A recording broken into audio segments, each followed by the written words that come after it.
Hello friends, welcome to study with Khushi. मैं खुशी देवांगन स्वागत करती हूँ आपका अपने चैनल पे। आज का हमारा टॉपिक जो मौर्य वंश की स्थापना से पहले भारत में विदेशी आक्रमण हुए थे, किस क्रम में हुए थे, ईरानी यूनानी आक्रमण के बारे में और किन शासकों ने आक्रमण किया और उनका हमारे भारत पर क्या प्रभाव पड़ा, इसके बारे में होने वाला है। तो चलिए वीडियो को स्टार्ट करते हैं। अगर आपको मेरे वीडियोस अच्छे लगते हैं, कंटेंट अच्छे लगते हैं तो प्लीज़ ज़्यादा से ज़्यादा लोगों तक शेयर कीजिए ताकि ज़्यादा से ज़्यादा लोग मुझसे जुड़ सके और उनको भी इसका लाभ मिल सके और मैं ऐसे यूज़फुल कंटेंट आप लोगों के बीच लाती रहूं। तो चलिए आज का वीडियो स्टार्ट करते हैं। तो हमने लास्ट क्लास में पढ़ा था, मतलब लास्ट लेक्चर में पढ़ा था कि 16 महाजनपदों के बीच बहुत उथल पुथल का दौर था। वे अपना क्षेत्र साम्राज्य विस्तार करना चाहते थे और इन सब के बीच में जो मगध साम्राज्य है वो उभर कर सामने आया और हमने इसमें हर्यक वंश, शिशुनाग वंश, नंद वंश के बारे में देखा। ठीक है, तो ये तो 16 महाजनपदों के बीच की बात थी, लेकिन भारत का जो पश्चिम क्षेत्र था, पश्चिम उत्तर जो क्षेत्र था, वहाँ अभी भी अराजकता की स्थिति थी। तो वहाँ पर कोई इस तरह का सुदृढ़ वंश नहीं था, छोटे छोटे राजवंशों में विभक्त था, है ना, छोटे छोटे क्षेत्र थे, फूट की स्थिति थी, बहुत अराजकता फैली हुई थी। तो इसका फायदा किसने उठाया? विदेशियों ने, है ना। तो विदेशियों ने क्या किया? भारत पर आक्रमण करने के बारे में सोचा। ठीक है, तो वो भारत पर आक्रमण करने तो आए, पर किस क्षेत्र से आए? पश्चिम उत्तर क्षेत्र से। क्यों? क्योंकि अगर आपने भारत का नक्शा देखा होगा, देखिए आगे भी जो विदेशी आते हैं वो भी इसी क्षेत्र से आते हैं। क्यों? मैं अभी सिर्फ मौर्य वंश से पहले जो विदेशी आए थे, चाहे वो ईरानी हो या यूनानी हो, उनके बारे में आपको बता रही हूँ। तो वो पश्चिम उत्तर क्षेत्र को ही क्यों चूज़ करते कि वहाँ से आना है उनको भारत? देखिए पहले तो वहाँ पे जो राजवंश थे वो कमज़ोर थे, है ना, अराजकता की स्थिति फैली थी, वो तो ठीक। पर जो भारत की आप भौगोलिक स्थिति देखेंगे तो जो उत्तर है, उत्तर का क्षेत्र है, वहाँ तो हिमालय पर्वत है, इतना विशाल हिमालय पर्वत, और टेक्नोलॉजी का इतना विकास हुआ नहीं था कि वो हिमालय पर्वत को पार करके भारत आ सकते थे। ठीक है, अब दक्षिण में देखेंगे भारत के, तो भारत के दक्षिण में क्या है? समुद्र है। वो तीनों ओर से क्या है? समुद्र से घिरा हुआ है ना। तो तीनों ओर से समुद्र से घिरा हुआ है, तो भी वो समुद्र को पार करके भारत पर तो हमला करने नहीं आ सकते थे, है ना। तो उन्होंने भारत का जो पश्चिम उत्तर क्षेत्र है, वो जो कम्बोज, गांधार, मैंने पढ़ाया था ना महाजनपद में आपको, वो वाला जो क्षेत्र है, सिंध प्रांत, वहाँ से वो भारत में प्रवेश करते हैं और फिर जितने दिन तक भी शासन करते हैं या युद्ध होता है, उससे भारत पर जो प्रभाव पड़ता है उसके बारे में हम देखने वाले हैं। ठीक है, तो देखिए सबसे पहले एक क्रम पूछता है कि कौन आया कौन नहीं आया, है ना, जैसा भी। तो पहले तो ईरानी आए, आपको याद रखने, भारत पर आक्रमण करने वाला पहला विदेशी ईरानी था। ठीक है, और ईरानी के बाद यूनानी आए। तो ईरानी में हमको दो शासक पढ़ने हैं, कौन कौन से? तो पहला साइरस द्वितीय, फिर डेरियस प्रथम। ठीक है, अब उसके बाद देखेंगे हम यूनानी में मोस्टली सिकंदर के बारे में, जिसे अलेक्जेंडर के नाम से भी जाना जाता है। को याद रखना है, जो पॉइंट मैं बोल रही हूँ वो बहुत इंपॉर्टेंट है। तो सबसे पहला आक्रमण किसने किया? ईरानियों ने किया। ठीक है, और ईरान में उस समय हकमनी वंश का शासन था। तो आपको वंश भी याद रखना है, कौन सा वंश? हकमनी वंश, हकमनी। ठीक है, तो जो ये वंश था उस समय वहाँ के राजा थे, शासक थे साइरस द्वितीय। ठीक है, साइरस द्वितीय थे। तो साइरस द्वितीय ने भारत के हिंदू कुश जो एरिया है वहाँ पर आक्रमण किया और उनका जो आक्रमण था वो असफल था, वो सफल नहीं हो पाए। ठीक है, अब इसके बाद जब हम देखते हैं डेरियस प्रथम, जिसको हम कहीं कहीं पे दारा प्रथम के नाम से जानते हैं, उन्होंने भारत पर आक्रमण किया। कब किया ये याद रखना है तो आपको, 516 ईसा पूर्व में किया। कब किया? 516 ईसा पूर्व में। हम आगे यूनानी आक्रमण देखेंगे, उसमें हम सिकंदर के बारे में पढ़ेंगे, तो उसका भी डेट आपको याद रखना है। ठीक है, तो पहला क्या था? 516 में डेरियस प्रथम ने किया और 326 ईसा पूर्व में करता है सिकंदर। 326 ईसा पूर्व में कौन करता है? सिकंदर। तो अब इस डेट को कैसे याद रख सकते हैं? देखिए 516 है, 5 1 6, 5 और 1 को जोड़ेंगे तो 6। तो जब स्टार्ट में हम सीख रहे थे, मैथ सीख रहे थे, तो हमें स्टार्टिंग से तो मल्टीप्लाई करने नहीं आ गया था ना, पहले हमने ऐड करना सीखा। तो आप देखिए 516 को ऐड करते हैं तो 5 और 1 को जोड़ेंगे तो कितना आता है? 6। तो आप 516 याद कर सकते हैं। फिर हम मल्टीप्लाई करना भी सीख जाते हैं। तो जब 326 ईसा पूर्व की बात आती है तो 3 को 2 से आप मल्टीप्लाई करेंगे तो क्या आएगा? 6, है ना। 3 × 2 6, तो आप ऐसे याद रख सकते हैं 326 और 516। तो डेरियस प्रथम है, दारा प्रथम है, उन्होंने ये जो कम्बोज है, गांधार है, इस एरिया पे आक्रमण किया और उस क्षेत्र को जीत लिया और अपना 20वां प्रांत बनाया। तो कहा जाता है जो हेरोडोट्स है यानी इतिहास के जो पिता है, जनक है ना, उन्होंने अपने बुक में लिखा है कि डेरियस प्रथम ने क्या किया, भारत के सिंध प्रांत जो कंबोज है, गंधार है, इस एरिया पे आक्रमण किया और उस क्षेत्र को जीतकर अपने साम्राज्य में मिला लिया और उसको अपना 20वां प्रांत बनाया। ठीक है, और इस 20वें प्रांत से उसे 360 टैलेंट स्वर्ण मुद्रा की प्राप्ति होती थी। कितनी? 360 टैलेंट स्वर्ण मुद्रा। ये ईरानी मुद्रा है, उस समय जो प्रचलित थी उसके बारे में है। ठीक है, तो आपको याद रखना है कि 360 टैलेंट स्वर्ण मुद्रा की प्राप्ति होती थी और ये जो उसको जो आय की प्राप्ति होती थी ना, उसका पूरा कुल साम्राज्य का, मतलब ईरानी जो साम्राज्य था हकमनी वंश का, उसके कुल साम्राज्य का 1/3 था, यानी 1/3 जो आय था उसे इस सिंध प्रांत से, कंबोज, गांधार, जो 20वां प्रांत जो बनाया था उससे प्राप्त होता था।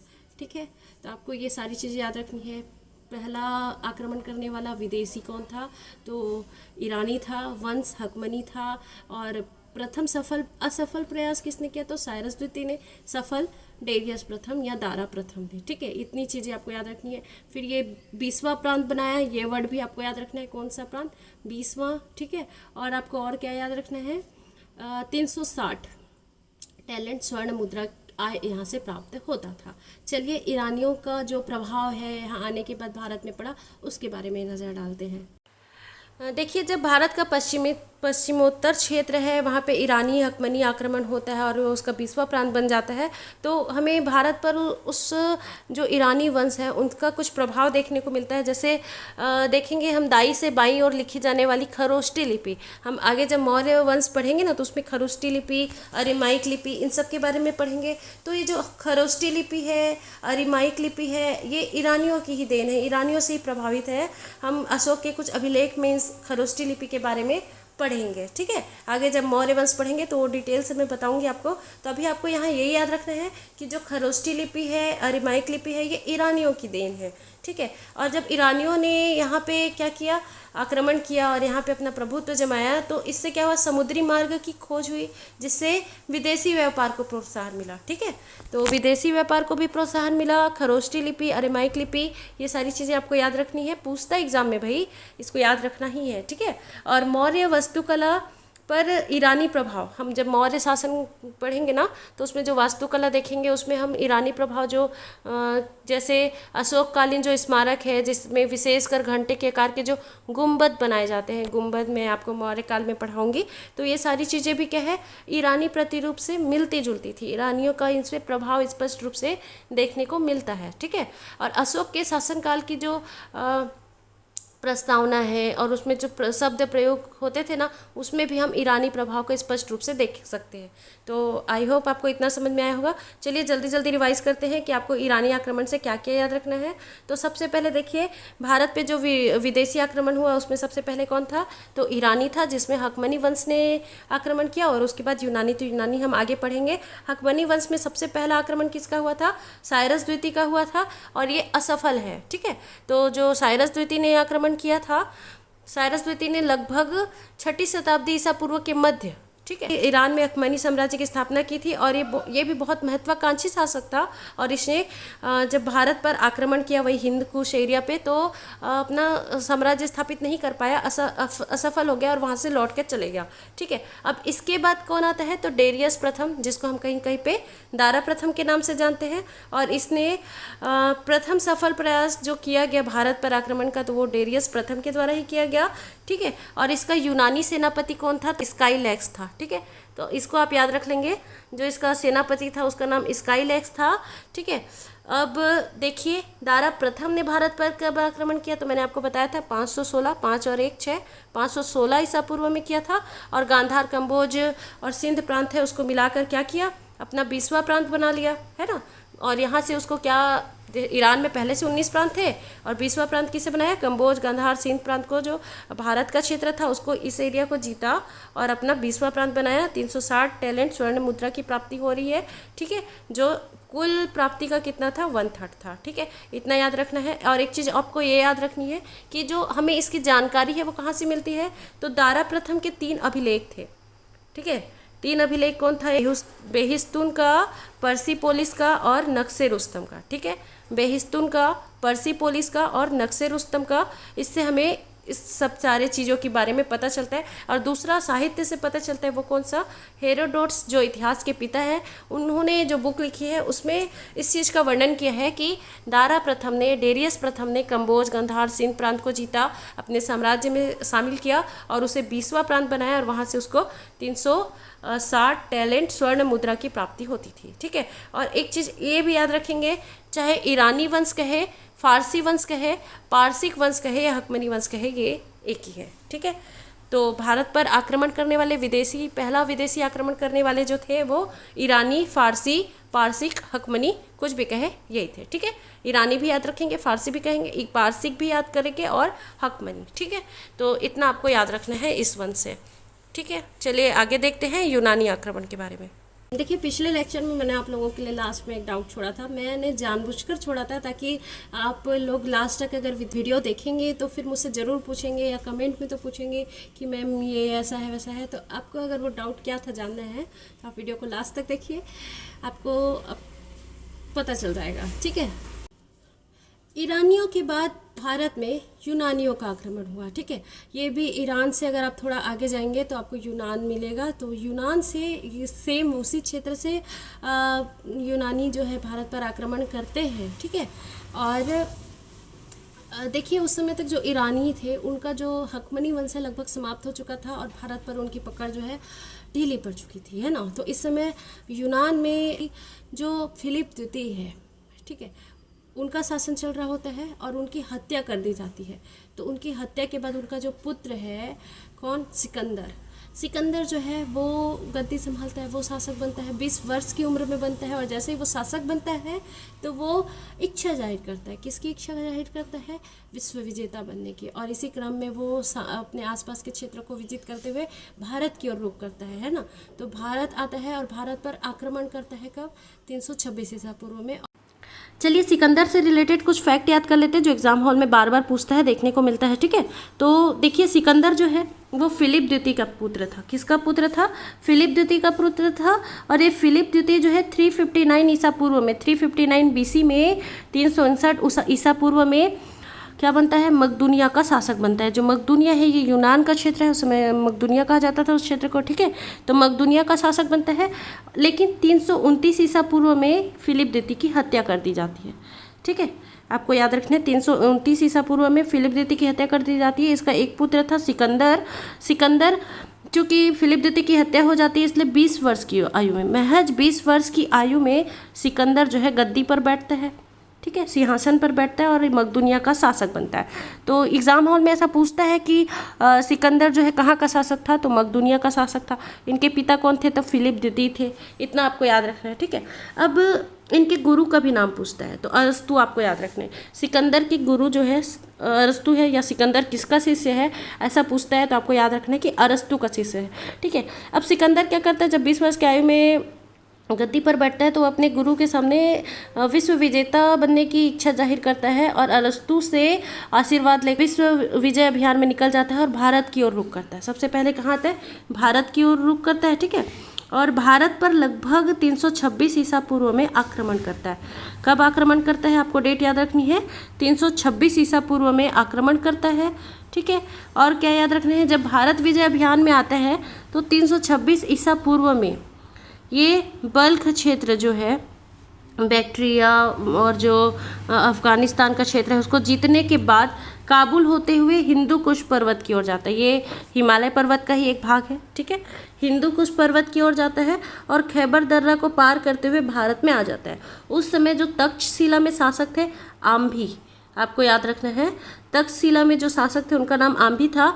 उसे पता था कि मैं क्या है, सिकंदर का सामना नहीं कर पाऊंगा और वो बिना युद्ध किए ही सिकंदर के सामने आत्मसमर्पण कर देता है। ठीक, किसने, तक्षशिला के शासक आम्भी ने आत्मसमर्पण कर दिया, किसके सामने, सिकंदर के सामने। ठीक है, और कहा कि जब मैं आपके सामने आत्मसमर्पण करता हूँ और आगे जो भी आप युद्ध करने जाएंगे तो मैं उसमें आपका सहयोग करूँगा, सहयोग करने का वादा करता है। कौन, आम्भी। ठीक है, अब सिकंदर जो है, आपको सिकंदर से एक फैक्ट और याद रखना है कि सिकंदर के आक्रमण के समय अस्वक करके एक जो सीमांत गणराज्य था जिसकी राजधानी मस्कत थी, है ना, तो वहाँ यूनानी लेखकों के अनुसार जो सिकंदर के विरुद्ध युद्ध हुआ उसमें बड़ी संख्या में पुरुष सैनिक मारे गए थे, है ना।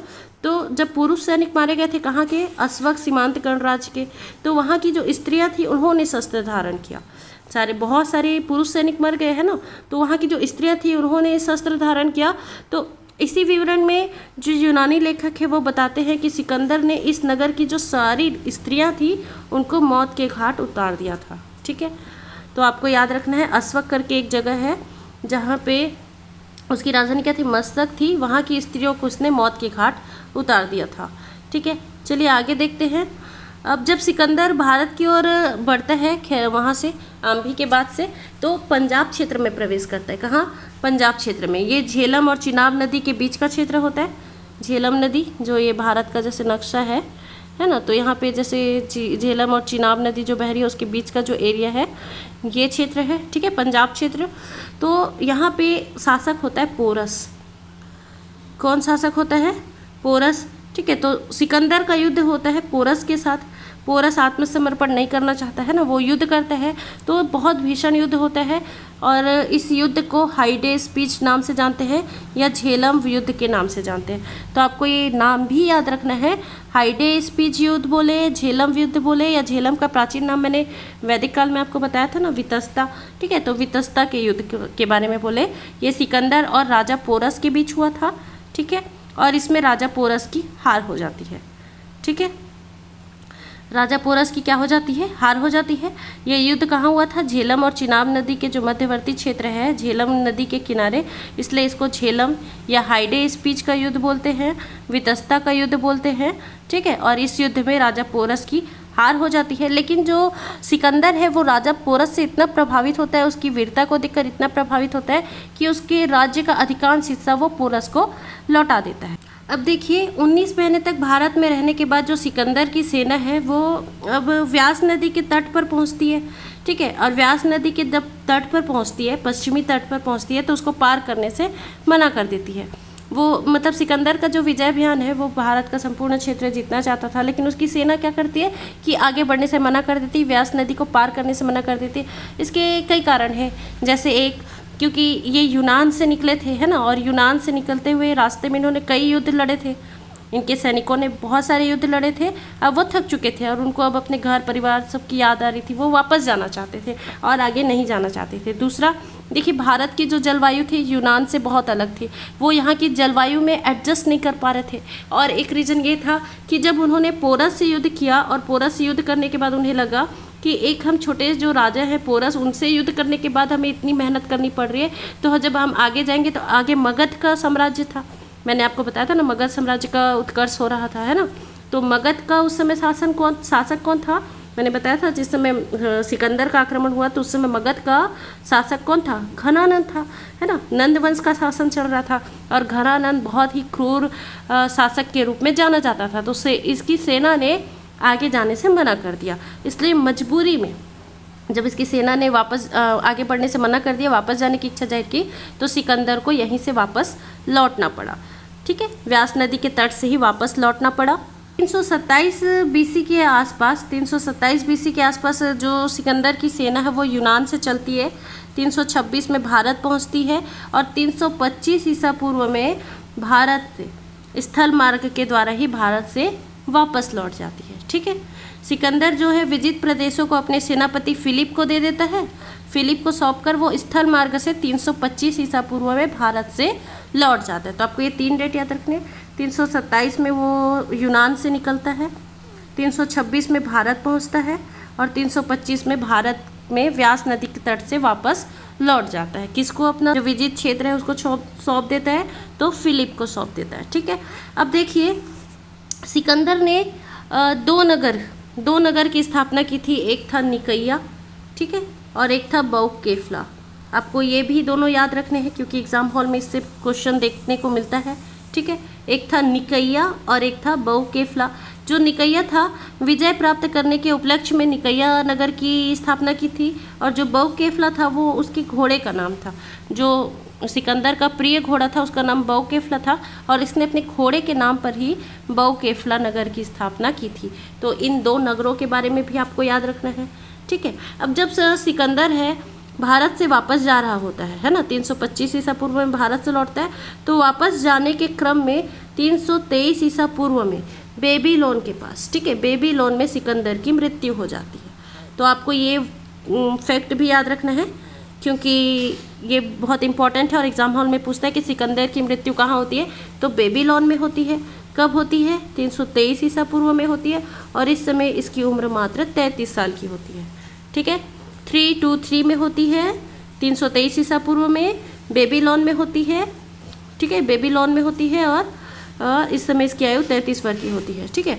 अब देखिए सिकंदर के साथ आने वाले लेखक कौन कौन थे, तो ये भी आपको याद रखना है, निरियाकस, ओनेसिक्रिटस, ठीक है, और अरिस्टोब्यूलस, आपको इतना याद रखना है, ठीक है, निरियाकस, ओनेसिक्रिटस और अरिस्टोब्यूलस, ठीक है।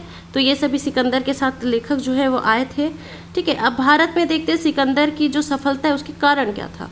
तो इसका कारण क्या था कि भारत में किसी एक केंद्रीय सत्ता का अभाव था। मैंने बताया था ना, कोई केंद्रीय सत्ता नहीं थी, सभी आपस में लड़ रहे थे। इधर मगध साम्राज्य अपने उत्कर्ष की ओर था और इधर पश्चिमोत्तर क्षेत्र में भी अराजकता की स्थिति थी, ठीक है। सिकंदर की जो सेना थी वो शक्तिशाली थी, तेज तर्रार घोड़े थे उनके पास।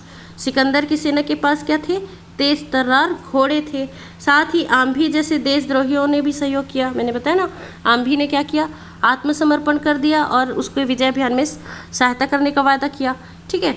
अब सिकंदर के आक्रमण से भारत पर क्या प्रभाव पड़ा, यानी यूनानियों के आक्रमण से भारत पर क्या प्रभाव पड़ा, तो इसके बारे में देखते हैं कि देखिए भारत और यूनान के बीच प्रत्यक्ष संपर्क हुआ। भारत और यूनान के बीच क्या हुआ? संपर्क हुआ, ठीक है। प्राचीन यूरोप को भारत के संपर्क में आने का अवसर मिला, ठीक है। जो पश्चिमोत्तर भारत थे वो अनेक छोटे छोटे राज्यों में थे, उसका एकीकरण हुआ।